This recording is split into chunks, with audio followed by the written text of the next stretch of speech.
team. You guys make an amazing atmosphere, and our team loves being here at Elevators. So if you're not a member, you should be. If you are a member, see you in the halls. Nice to meet you. I'm Brandon Peterson. I'm the founder and CEO here at Geokey. My story is a little bit different. I come from a family of entrepreneurs, so I'm a third-gen entrepreneur. Grandfather, Del Peterson, he's passed away now, but he started, I think, roughly 32, 33 businesses. Yeah, my father was about 27 businesses, I think it was. Yes, now here's the deal, they're not all around today. So, and that's the epitome of being an entrepreneur, is understanding that they might not be around, you gotta move on. And my grandpa always say the only thing you can be married to is your wife. So sometimes you gotta let it go. So growing up, if it was family vacation or holidays, that's what we spoke about. So my journey started as college roommates with Dallas here, who is also part of the company. Hi, Dallas. Yep, say hi to Dallas. You want to talk about AI or opportunity zones or financial performa? That's your dude. So super smart, couldn't do it without Dallas.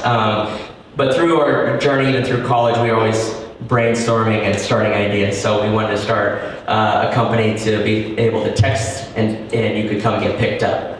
I thought, well, how cool would it be if somebody could text you and do that? So we looked into buying cars and texting. Now, beer's got in the way of that in college, so we didn't go forward through with it, and then Uber started. Oh, sad. I know, darn it. We could have been Uber. Started another company.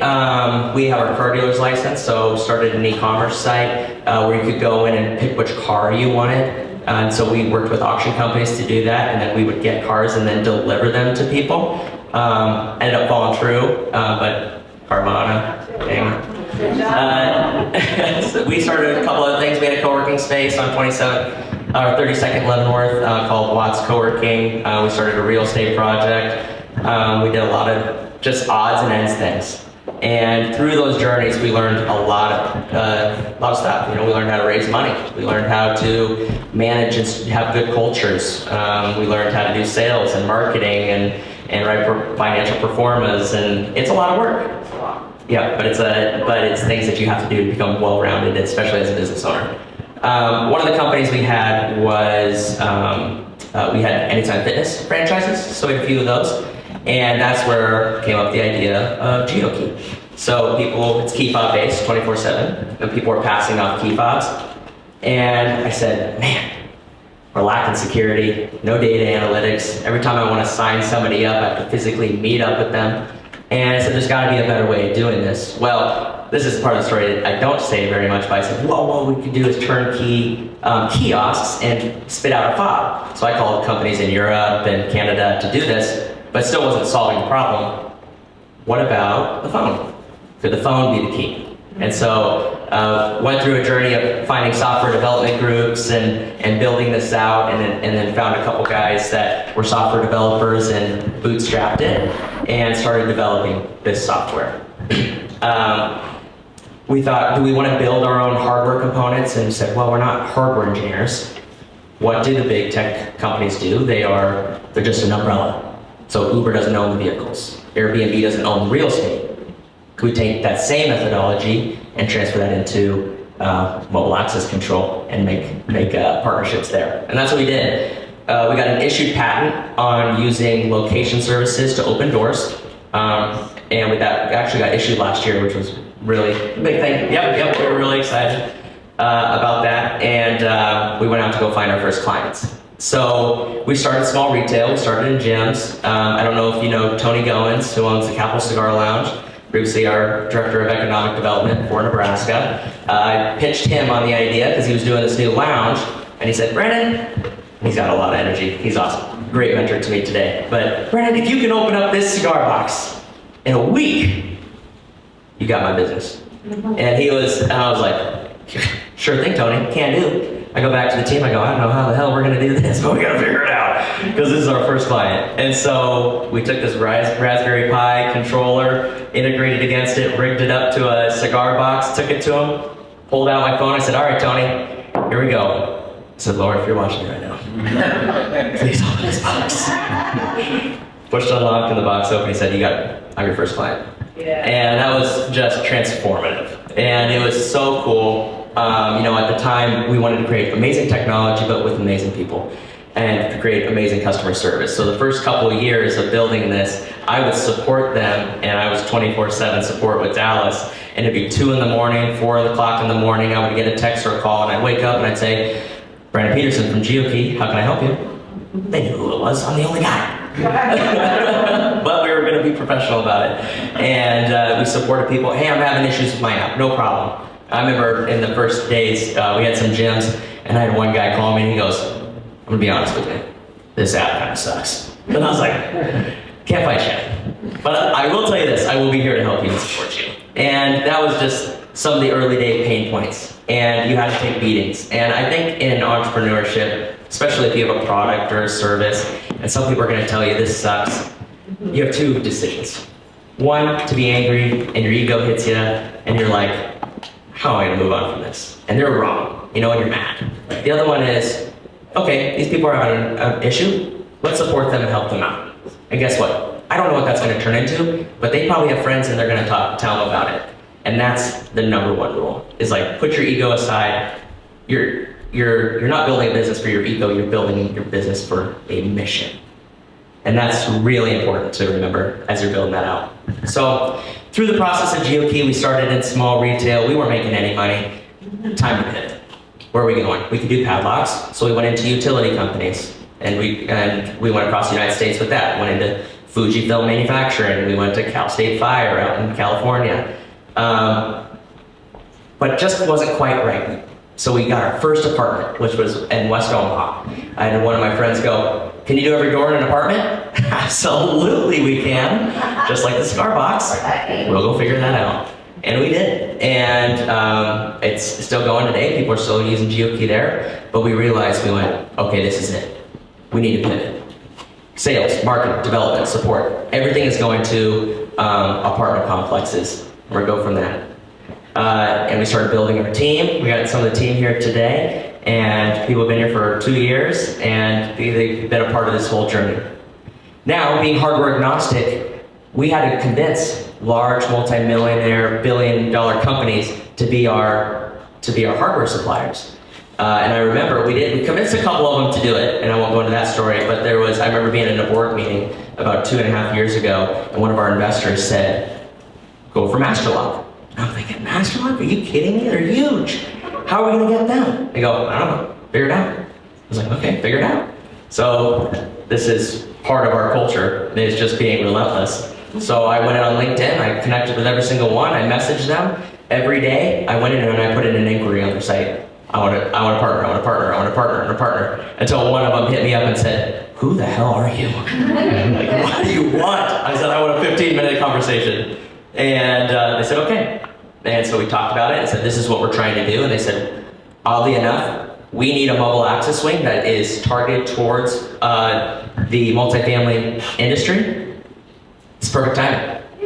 Yeah, it was great. But that's just a little story to say, you create your luck and opportunities will present themselves. It's like the 48 Laws of Power by John Maxwell. It's like the law of attraction. What you put out there in the world is what you're going to attract. And so you really got to push for that, and luck will present itself. But don't give up. Statistics are only 10% of companies reach $1 million. I think it is. And 7 out of 10 startups fail, or 8 out of 10 startups fail. Don't quote me on that, but I think it's that high. And the reality is, and Dallas and I were actually just talking about this morning, is that when the going gets tough, it's like, but do I really want this? At what cost? Because it's not just financial cost when you're starting a company. There's the emotional capital, there's the capital that your family has to take, because they have to be patient with the process. There's a lot that you have to sacrifice in those moments. And I think in those moments, people realize when push comes to shove, maybe I don't really want this. But if you do want this, you have to understand that it's not a destination. Like, you have more challenges along the way. I don't know how many of you have children, but the challenges change. When you have a baby, it's like, my challenge is I can't sleep. Toddlers, they don't listen. High school kids, they're rebellious, you know, and it's all these different things, but the challenges change and you have to enjoy those challenges. And that's one of the beautiful things about a startup and building it, is enjoying that and the growth that comes with it. So our challenges were a lot of challenges. It was finding more hardware manufacturers. It was dealing with cloud that doesn't work. Almost ran out of money like 4 times. And you're like, holy crap, how are we gonna make payroll? And that's really scary. I mean, these guys don't even know that. They're like, what?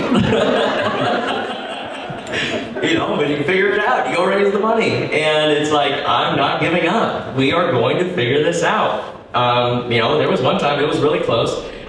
Gavin jumped on a phone call with a client, and this was all just happenstance. This is like that law of attraction thing. Wow, we really like your product. Well, we just started a prop tech arm that invests in them. Literally just started it. Well, you should talk to that principal, and you should talk to our CEO. Went out to Chicago, had a conversation with them. They invested $1 million with us. Well, we were about out of money. Nailed it.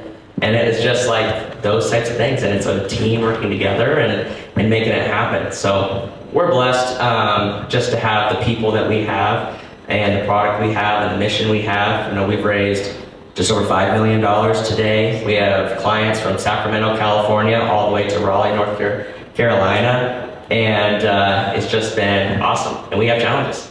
We have every single day we have to overcome them, but we have a lot of wins along the way too. So there's probably a lot more in there, but that's the story of Geokey and where we are today. Oh, you said you want me to go in the future of what we're doing? Yes. Okay, so the future is we're continuously adding new integrations and new partnerships.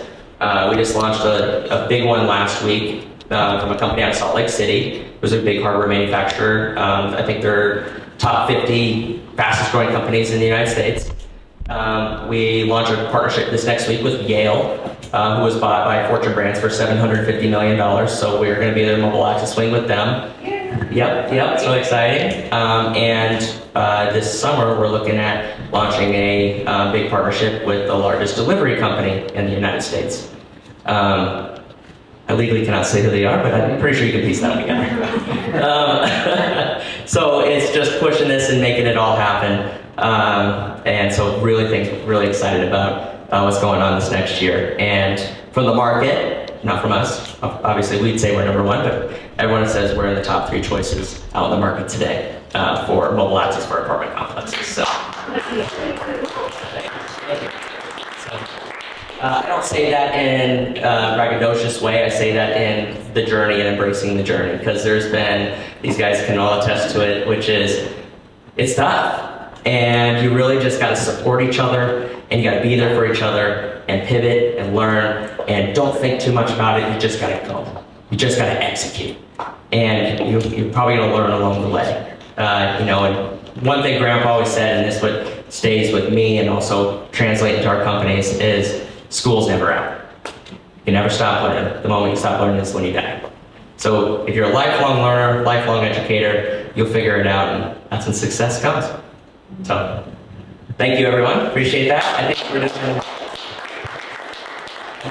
Q&A right now. All right, so any questions? I'd like to hear more about, like, what are a couple of challenges that you see ahead for Geokey, and then as a sector, you know, if you're an entrepreneur starting a company, what are a couple of challenges that you think that we should be paying attention to? Yeah, well, it's kind of like, it's like the kid scenario, you know, in each cycle or phase that you're in, the challenges change. Right now we're in scaling mode. So one thing that you can't do in scaling mode is just hire hundreds of people. You have to use technology to automate and scale and come up with good ideas to get to the next level. So right now what we're working on is operational optimization.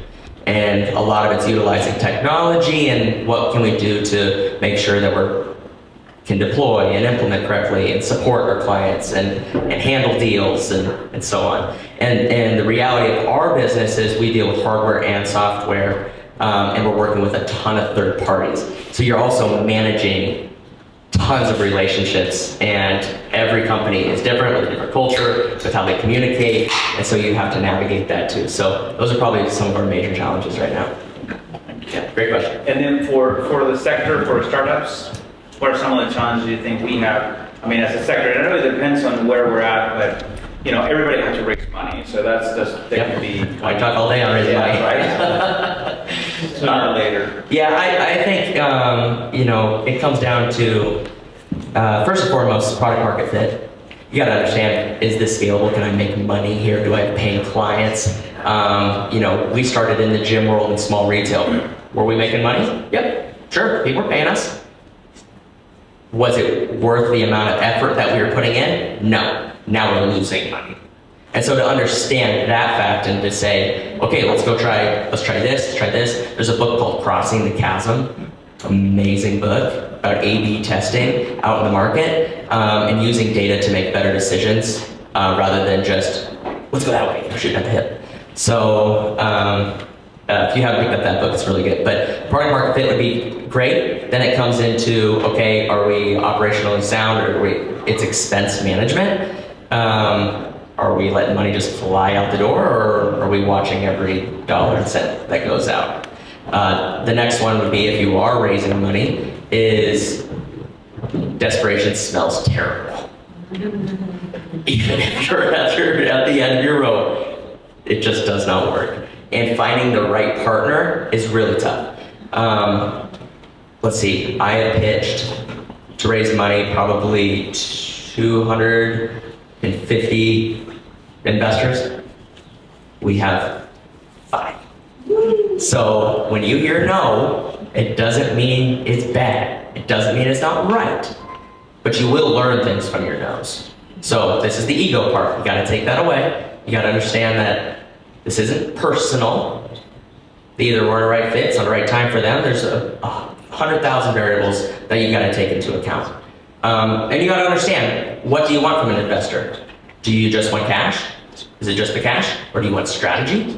Do you want mentorship? So there's other dynamics that come into it. It's like when starting a business, it's not just the financial capital that you have to sacrifice, it's the emotional and mental and all these other things. The same thing comes into raising money. You have to think about what other byproducts of this fundraise am I looking for. So, qualify it. Any questions? All right, so one of the big topics in our industry is standardization. If you are a business owner that owns multiple companies in different industries, in regard to culture, do you look for a standard of culture, or do you believe that there is different culture fits for every industry? Yep, great question. You got to experience this firsthand. So we do have multiple companies, and we try to standardize. His question was, if you have multiple companies, do you standardize the culture, or do you let it kind of do it? We try to standardize at the very beginning. We thought, well, this works for this company. This is how the culture works. And we found out really quick that does not work at all. It's a different mission, it's a different product, it's a different group of people, it's different talents, and they want to be treated and talked to differently and they're motivated differently. And it's like, holy smokes, like, we did not do that right. And so it's like, okay, let's change this. Let's really analyze the people here. Let's analyze our core values. Let's dig into the mission and almost organically let the team build the culture. And that's a powerful thing. And that's really hard to do as a business owner, especially if you're like, I'm hands-on and I want control. But if you let those types of things kind of authentically, organically happen, some really cool stuff happens. So, to answer your question, no, thanks. I plan to do that. I think you had a question? Well, I just wondered if Tony was still your client. He is. Yep. And he's at another lounge called Apiary off of Dodge. It's the Omaha's first social club. We're going into their second location. So, yeah, Tony's. Do you know Tony? You should meet him someday. He's phenomenal. Oh, you guys should. He's a phenomenal guy. Marine to business owner. Worked for QVC, Amex. Done a lot of amazing stuff. CFO of Cabela's. Anyone else? So in your journey running Geokey, it sounds like you've clearly gone through several different areas where your goals and direction and obstacles have greatly changed. Do you have any tips or tricks for resetting your mindset so you're not stuck in, okay, I was aiming here, now I'm aiming here? How do you prevent yourself from going back to the old goal and focusing on your new direction? Great question. How do you know when to pivot your mindset? Okay, my biggest thing is mentorship, hands down. Talking to counsel like Tony Goins, or I've got a coach I've been working with for 2.5 years out of Nashville. I get in groups and people who can think like you and understand what you're saying. Listen, I have a lot of friends that are not business owners, no desire to be business owners. If I talk about business, it's like a foreign language. And just not gonna have those conversations with them. That's fine, we'll talk about something else. But there's people who've already done this journey before, who are agnostic to the emotional side that you're experiencing, and they can give you some really good advice. Now, when you're talking to a mentor, make sure your values align. And you don't want a mentor that's always just telling you what to do. You want a mentor that's going to experience share, say, well, this is something I've done, I hope that helped you. Or ask you questions of why you are where you are. The reality of the situation is you can lead a horse to water, but you can't make him drink. The same methodology comes into coaching. So if you have a mentor that's telling you what to do all the time, they're giving you the answer key, but they're not teaching you why. So when it comes to mentorship, you have to look for that. Great question. More on the just day-to-day side, because a lot of people in here, I mean, outside of elevator, are dealing with like SaaS and software as a service. It's various software. You're saying we're good both software and hardware. Yeah. That's amazing difference just from the service standpoint too. You talk maybe some of that hardware servicing element, hurting the ability to scale, whereas software you can kind of scale pretty quick in that sense, whereas hardware, I would assume is always going to be kind of a linchpin in that sense as far as holding back scalability. Yeah, Google said it best, hardware is hard. And it's true. And for us, we lost a lot of potential investors because we do hardware. And they were like, whoa, because of the scalability aspect, because of the inventory, what sits on the balance sheet, it's a liability. And so we really had to figure out what we needed to do. Now, being hardware agnostic was one of our approaches to doing that. So for us, we don't hold a ton of inventory here. We hold inventory based off of a PO. So we landed a deal, we get the hardware, and we go out with it. So that was one way we mitigated our risk there. But to bring in hardware experts is number one key, because you need to know, does this hardware work? Is it what I want? And typically, from the founder perspective, at least from my perspective, I'm not the engineer. That's why I took the route too. So you have to have professionals that are going to go and do that, and then making it as easy as you can. And I know this is an e-commerce thing. Easy as you can for people to buy.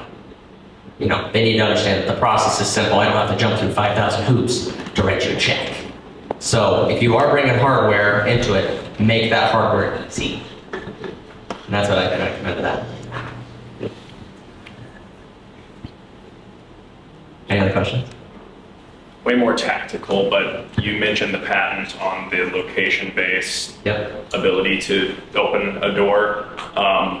What's unique about that? What sets you apart on that? Yeah. So our patent came, so there was a gentleman that helped with the bootstrapping at the very beginning. He went to the Forbes 30 under 30 for geolocated pivot controls.